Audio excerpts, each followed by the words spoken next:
स्वागत है आपका न्यूज बास्कोप में। मैं हूं आपके साथ पल्लवी।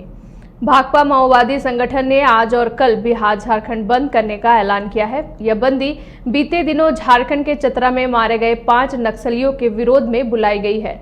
इसको लेकर गया के इमामगंज पुलिस अनुमंडल अंतर्गत भदवार, बाके बाजार और रोशनगंज थाना क्षेत्र में पर्चा फेंका गया है। नक्सली पर्चे में कहा गया है कि बुलाई गई बंदी का व्यापक असर इलाके में दिखना चाहिए। फिलहाल पर्चे को सीआरपीएफ व जिला पुलिस ने जब्त कर लिया है। नक्सली की तरफ से पोस्टर की जांच की जा रही है। नक्सली पर्चा में कहा गया है बंदी मूल रूप से दक्षिण बिहार और पश्चिमी झारखंड में प्रभावित रहेगा। इसके अलावा यह भी कहा गया है कि मारे गए 5 नक्सलियों का बदला लेने के लिए भाकपा माओवादी संगठन का पीएलजी ग्रुप अपने काम में लग चुका है। आपको बता दें कि बीते 3 अप्रैल को कामरेड गौतम पासवान, अमर, नंदू, संजीत, अजीत मुठभेड़ में मारा गया था और इसी विरोध में बिहार झारखंड बंद करने का ऐलान किया गया है। हालांकि बंदी से निपटने के लिए प्रशासन मुस्तैद है। हमारे सहयोगी शहनवाज जुड़ चुके। शहनवाज बताएंगे कि नक्सलियों द्वारा बंदी की गई है 14 अप्रैल और 15 अप्रैल को, क्या कुछ अपडेट है? बिल्कुल, आपको याद होगा कि पिछले दिनों ही चतरा जिले में नक्सली कह करके 5 लोगों की इनकाउंटर कर दी गई थी। हालांकि इस इनकाउंटर पर यह सवाल उठे थे कि ये फर्जी है, जबकि वो लोग सरेंडर करना चाहते थे, ऐसा उनके परिजनों के द्वारा या ग्रामीणों के द्वारा आरोप लगाए गए थे। हालांकि डीजीपी की तरफ से या पुलिस मुख्यालय की तरफ से ये कहा गया था कि अगर उनको कोई संदेह है तो वो किसी प्रूफ के साथ, किसी दस्तावेज के साथ सामने आए। ऐसा नहीं करते हैं तो ये नहीं माना जाएगा कि ये इनकाउंटर जो था वो फर्जी था। उन्होंने कहा, डीजीपी की ओर से या पुलिस मुख्यालय की ओर से लगातार ये कहा जा रहा है कि जो भी कानून को हाथ मिलेगा या जो भी इस तरह की एक्टिविटी में शामिल होगा उसे कहीं ना कहीं उसे कानून सम्मत सजा दी जाएगी। लिहाजा ये इनकाउंटर भी कहीं ना कहीं इसी वजह से विवाद में रहा कि इसके परिजन और ग्रामीण कहीं ना कहीं इस पर सवाल उठा रहे हैं।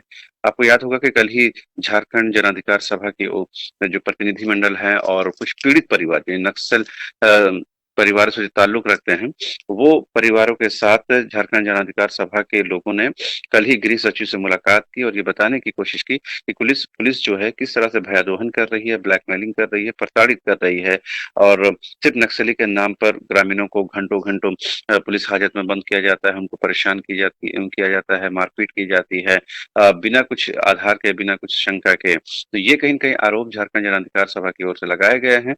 अब देखने वाली बात ये होगी कि पहली बार ऐसे आरोप तो नहीं लगे हैं, पहले भी इस तरह के आरोप पुलिस के एक्टिविटीज पर लगते रहे हैं, लेकिन ये ताजा जो इनकाउंटर है इसके बाद जिस तरह से सवाल उठे हैं उसका जवाब देना जाहिर सी बात है पुलिस के लिए भी थोड़ी मुश्किल हो रही है। लेकिन पुलिस अपने स्टैंड पर ये कहते हुए कायम है कि उन्होंने जो किया है कानून सम्मत है और जिनको एनकाउंटर में मार गिराया गया है वो नक्सली हैं। लिहाजा उनकी बात जो परिजन कह रहे हैं उसके पक्ष में अगर कोई फुलफिल करने वाला कोई दस्तावेज है तो ही उस बात को एंटरटेन किया जा सकता है।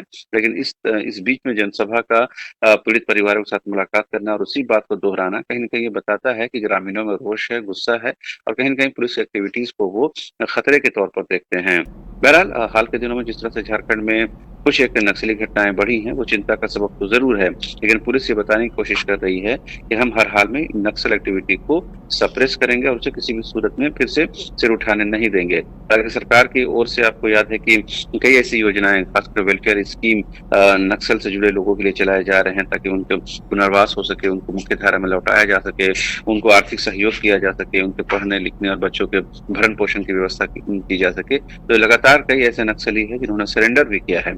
बावजूद इसके बहुत सारे नक्सली आज भी हैं जो कहीं न कहीं इस तरह की एक्टिविटी में शामिल हैं। लिहाजा पुलिस कहीं न कहीं कठोर कार्रवाई भी कर रही है और हाल जब से नए डीजीपी आए हैं अजय कुमार सिंह, उन्होंने साफ कर दिया है कि नक्सल के लिए हमारे समाज में कोई जगह नहीं है। जो भी कानून के खिलाफ जाकर काम करेगा उनके खिलाफ कानून सम्मत कार्रवाई होगी। लिहाजा जो भी इनकाउंटर हुआ है उससे पुलिस कहीं न कहीं जस्टिफाई कर रही है, लेकिन ग्रामीण उस पर सवाल उठा रहे हैं। इस बीच उसके विरोध में बंद बुलाया गया है। जाहिर सी बात है इस बंद का शहर में कुछ खास असर तो नहीं देखने को मिलता, लेकिन ग्रामीण क्षेत्रों में, ग्रामीण परिवेश में इसका व्यापक असर होता है। अब तक इस बीच में कोई ऐसी कोई घटना या फिर घटना की सूचना नहीं मिली है कि नक्सल बंद के दौरान किसी तरह कोई एक्टिविटी हुई है। बहुत सारे मीडिया रिपोर्ट्स में इस बात की खबर आई है कि नक्सलियों ने बंद बुलाया है, लेकिन बंद का कोई असर अभी शहरों में तो नजर नहीं आ रहा। ग्रामीण क्षेत्रों में जरूर नजर आएगा, लेकिन जैसे जैसे दिन चढ़ेगा उसके बाद, क्योंकि ये 2 दिवसीय बंद है, तो बंद के दौरान क्या कुछ होता है उस पर नजर रखी जाएगी। जी